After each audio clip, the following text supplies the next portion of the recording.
Здраво, ајде да прочитаме еден дел од Малиот принц на македонски јазик.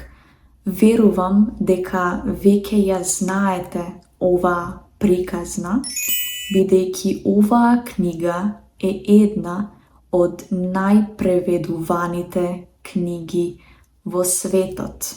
Ги молам децата да ми простат што оваа книга ја посветувам на возрасна личност. Но за тоа имам едно сериозно извинение. Таа возрасна личност е најдобриот пријател што го имам на светот. Имам и друго извинение. Таа возрасна личност може да разбере се, па дури и книга за деца. Имам и едно трето извинение. Таа возрасна личност живее во Франција, каде што е гладна и каде што и студи. Тој навистина има потреба од утеха. И ако сите овие извиненија не се достатни, тогаш книгава сакам да му ја посветам на детето што некогаш била оваа личност. Оти сите возрасни прво биле деца, но малкумина од нив се сеќаваат на тоа. И значи, ја поправам својата посвета на Леон Верт кога беше малечко дете. Прва глава. Кога имав 6 години, видов еднаш прекрасна слика во една книга за џунглата, што се викаше Вистински приказни. Сликата представуваше змија боа, што голташе едно животно. Еве ја копијата од цртежот. Во книгата пишуваше: змиите боа го голтаат својот плен цел, без да го џвакаат. Потоа, тие не можат да се помрднат и спијат 6 месеци, колку што трае варењето.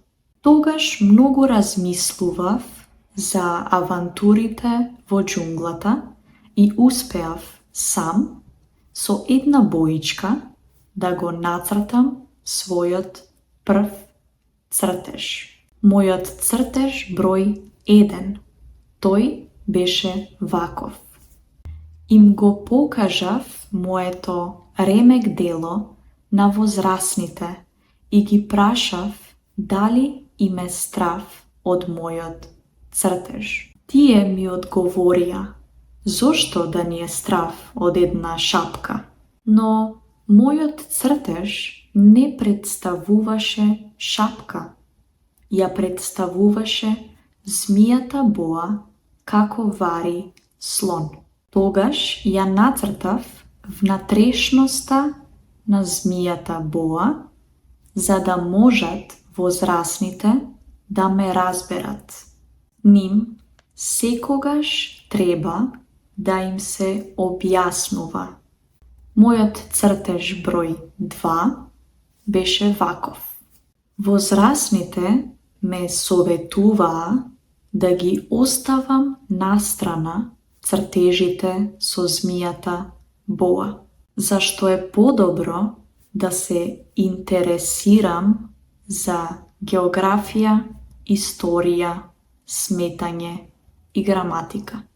И така, на 6 годишна возраст ја напуштив таа прекрасна сликарска кариера. Бев обесхрабрен од неуспехот на мојот цртеж број 1 и на мојот цртеж број 2. Големите никогаш ништо не разбираат сами. А тоа е толку заморно за децата, зашто постојано мораат да им даваат објасненија. Тогаш морав да изберам некој друг занает и научив да пилотирам.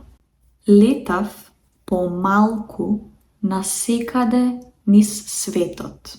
И географијата навистина многу ми послужи. Знаев на прв поглед да ја разликувам Кина од Аризона. Тоа е многу корисно, особено кога ќе се залута ноќе. Така, во текот на мојот живот имав еден куп познанства со еден куп возрасни луѓе. Многу сум живеел меѓу нив. Ги гледав од многу блиску, но сепак тоа не го поправи многу моето мислење за нив. Кога ќе сретнев некој што изгледаше малку чуден, се обидував да му го покажам мојот цртеж број 1, што го имав зачувано. Сакав да знам дали навистина некој од нив може да разбере. Но секогаш ми одговараа, тоа е шапка. И тогаш не им зборував ни за змиите боа, ни за џунглата, ни за ѕвездите. Се однесував како нив. Им зборував за бридж, за голф, за политика и за вратоврски. И возрасните беа многу задоволни што запознале еден исто толку умен човек. Втора глава. Живеев така сам, без некого со кого би можел навистина да зборувам. Се до едно паѓање во пустината Сахара пред 6 години. Нешто се скрши во мојот мотор, а бидејќи со мене немав ни механичар, ни патници, се приготвив сам да се обидам да ја изведам тешката поправка. Тоа за мене беше прашање на живот или смрт. Оти вода за пиење имав одвај за 8 дена. Таа вечер прв пат се успав на песокот, 1000 милји оддалечен од секакво населено место. Бев многу поосамен одошто некој бродоломник на некој брег таму, во средината на океанот. И сега замислете го моето изненадување кога во мугрите ме разбуди едно смешно тенко гласче. Ми велеше: те молам, нацртај ми една овца. Рипнав како погоден од гром. Добро си ги протрив очите. Гледав убаво и видов едно чудно малечко човече, кое што сериозно ме наблюдуваше.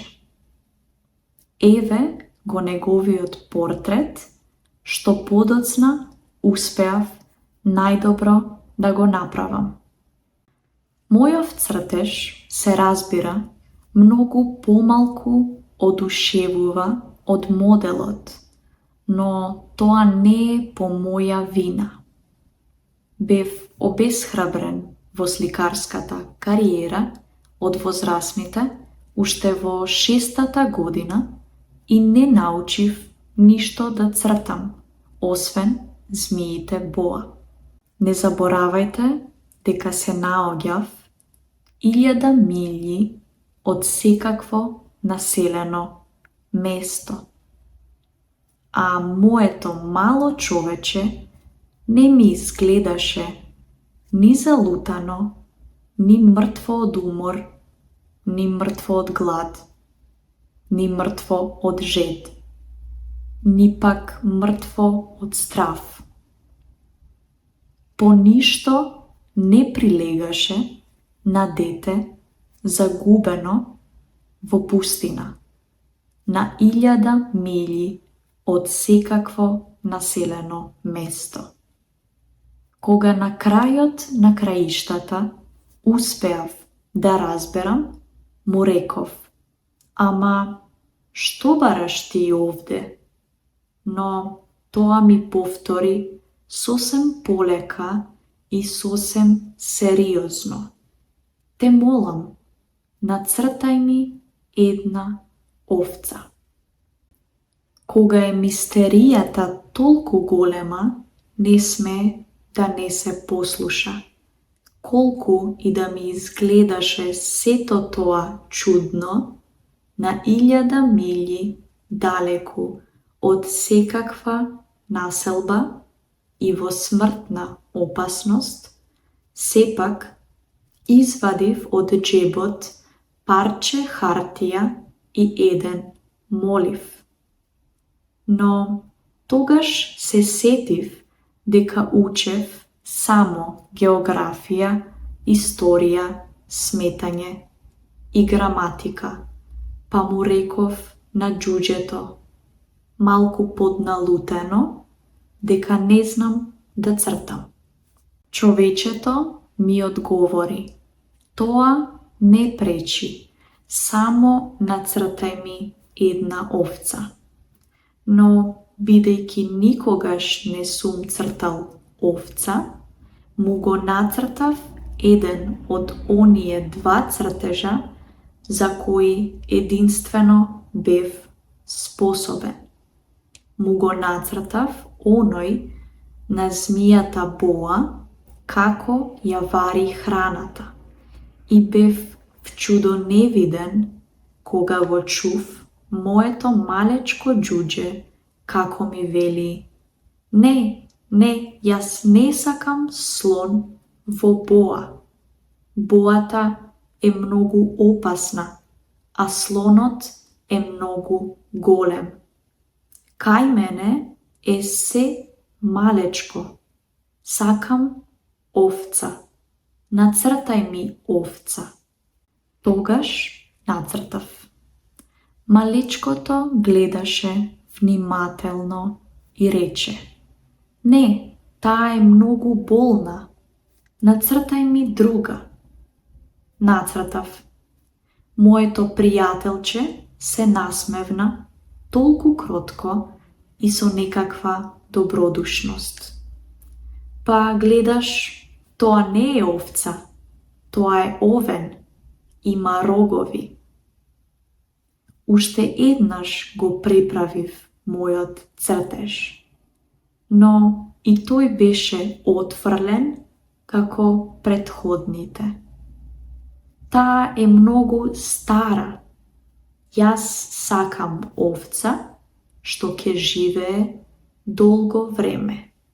Тогаш од нетрпение оти брзав да ја почнам поправката на мојот мотор, го нашаркав овој цртеж и му го фрлив. Тоа е сандак, а внатре е овцата што ја сакаш. И да видите, многу се изненадив кога видов дека се разведри лицето на мојот млад критичар. Токму тоа го сакав. Што мислиш, дали ќе и треба многу трева на овцата? Зошто? Оти кај мене се е многу малечко. сигурно не ќе и треба многу. Ти дадов сосем малечка овца. Тој ја накриви главичката кон цртежот. Не е толку малечка, но погледни, таа заспа. Ете, така се запознав со малиот принц.